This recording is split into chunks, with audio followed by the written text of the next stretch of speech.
Hi and welcome to this latest 10x Leadership video. Thank you very much for tuning in. Last week we talked about flipping your perspective, flipping your thoughts really, which would help with problem solving. And this week we're going to do something similar, but what we're going to do is we're going to talk about reframing, which is really about turning a bad situation into a good one. So it's linked to what we talked about last week. If you haven't already seen that video, go back and have a look at it. People seem to like it. I say this one is about turning bad situations into good ones, and really there's a three-step process to do that. And I'm just going to talk you through that three-step process, and then give you three examples of how it operates, just to illustrate it. So let's get into it. So the first step is, when you encounter a difficult or a new situation, just stop.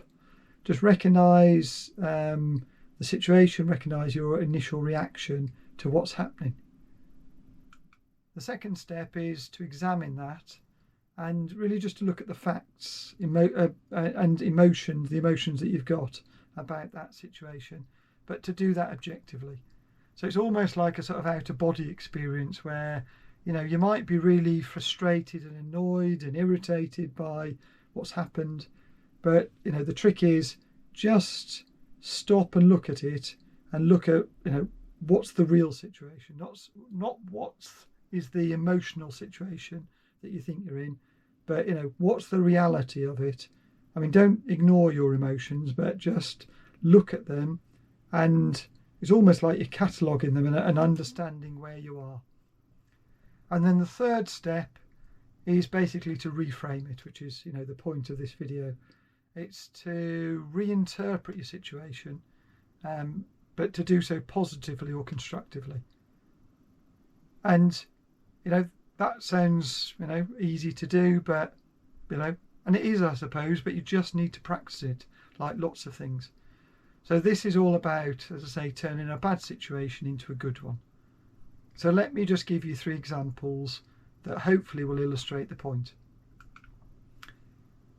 So imagine, and this is hard to believe, I know, but imagine that you've got a difficult boss. Imagine you've got somebody who micromanages, doesn't trust anyone. Well, they wouldn't, would they? That's why they're micromanaging. And they've got little emotional intelligence. Your reaction to that is going to be a negative one. It'd be understandable to think of that as a really difficult and problematic situation, and there's nothing you can do about it.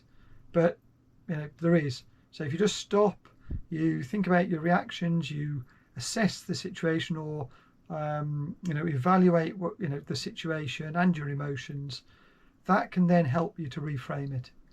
And in this case, the reframing, you could reframe it as a lesson in empathy. There's lots of other things you could reframe it as well, but instead of resenting your boss, see this as an opportunity to practice empathy and learn how to navigate challenging relationships, because that's exactly what you've got. So instead of seeing it as a negative, turn it around, reframe it, and think of it as an opportunity for growth. And if you do that, there are a number of benefits. So it helps you develop patience and emotional intelligence, because what you're doing is you're assessing what they're doing and how you're reacting to it. And as I said in one of the very first videos on this channel, you need to understand yourself before you can help others. And this would help you do exactly that. Secondly, it would provide you an insight in how not to lead. And let's be honest, we've all had really difficult or bad bosses in the past. And again, if you change your mindset and reframe the problem, it is easy then to use that as an opportunity to see how not to do things. And then you can think, well, what would they do? Okay, well, I'm not going to do that. I'm going to do something different. So that can really help to refine your own leadership approach. So don't see it as a bad thing, see it as a positive. The third thing is working with somebody like that will really help strengthen your resilience. So when you have tough times in the future, or tough customers, or people in your team that are difficult, you'll have been practicing how to deal with that in a relatively safe environment for ages. That will give you an advantage when you're doing it again with others. And then finally, I've said this also helps to reduce your stress levels, and that really applies to all of these situations. If you've got a problem, and instead of seeing it as a real problem, you're seeing it as a way of growing, a way of developing your skills, it does take away some of the stress. That's not to mean it will completely go away, because if you've got a difficult boss, you've got a difficult boss. I mean, the other thing you could be doing here, I've talked about a sort of lesson in empathy, but you could use it as an opportunity to provide feedback. And I've talked about the SBI feedback approach in one of the previous videos. And that's a really good sort of non-emotional way of providing feedback that's non-emotional for you, but it's also non-emotional for them. It sort of takes the sting out of it, but allows you to provide that feedback. So again, if you haven't already seen that, it's worth going and having a look at that video as well. So that's the first example, taking a difficult boss type situation and turning it into something else. So reframing it into something else. The second example then is, imagine that you're working for a client or a customer, and suddenly you thought you got another couple of weeks to do something, and they've brought it forward by a couple of weeks, so you've hardly got any time now to solve it. Again, your initial reaction might be, this is a nightmare. That's what a lot of people would say. And again, you'll just cause yourself a lot of stress if you think of it like that. Doesn't mean that you won't have situations where there's absolutely nothing you can do and it is just stressful. But quite often there's a way of reframing it and looking at it differently, and turn it into something else. So in this case, again, follow the three simple steps. So just stop, almost stop your reaction to it, then evaluate it, see what the situation is, and do that objectively, and then reframe. And in this case, I'm suggesting that the reframing of this could really be a test of focus for you and your team. So you can view the shortened timeline as an exercise in focus and prioritization for your team. So instead of it just think of it as a negative and a real problem, well, actually, what can we do about it? You can't do anything about the deadline, so what benefit can we get? And again, for me, the benefits here are, it would encourage the removal of unnecessary tasks and really just focus on the essential things. So I might cover lean in one of the future videos. So sort of lean methodologies about reducing waste. You've got no choice if suddenly you've got to find a way of delivering to your customer or your client 2 weeks earlier than you thought. Now, of course, if you've done some planning, you've got some contingency in your plan, that might not be 2 weeks worth, 2 weeks less than you thought. It might just be, a week or a few days, whatever. But, nevertheless, you're still going to have to find ways to deliver this thing. One of the ways is to get rid of waste, get rid of unnecessary tasks, do things much more effectively and efficiently. The other thing is it builds camaraderie with your team when you're under pressure. Whenever you're in a slightly stressful situation, when you're pulling together, when you're working together, that really develops the bonds between your team, and it fosters trust and collaboration. Because again, there's probably too much work for one person. You're going to have to work collectively to be able to deliver this. A really good exercise in building trust. And the other thing is, it highlights that your team can work well under pressure and still delivering under challenging circumstances. And as much as you might not want to have to do that again, you at least know you can. So you build confidence that if this sort of thing happens in the future, again, you don't have to panic about it, you don't have to worry about it, you don't have to get stressed by it. You know that you can deliver. So you've turned it from a negative to a positive again. The final example is one about, and it's one that we all frequently have to deal with.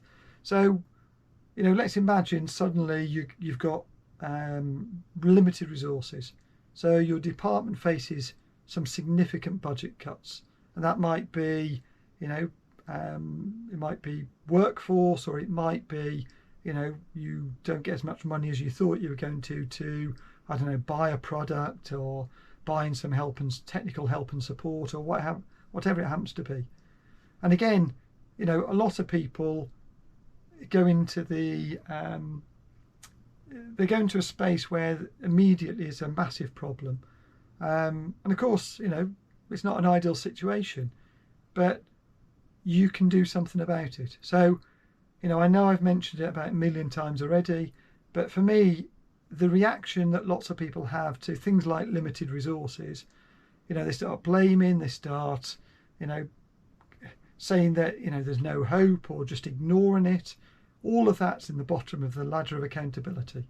So I've said it yet again, but there is a video about that. If you're first time watching this channel, there's a really good video about ladder of accountability.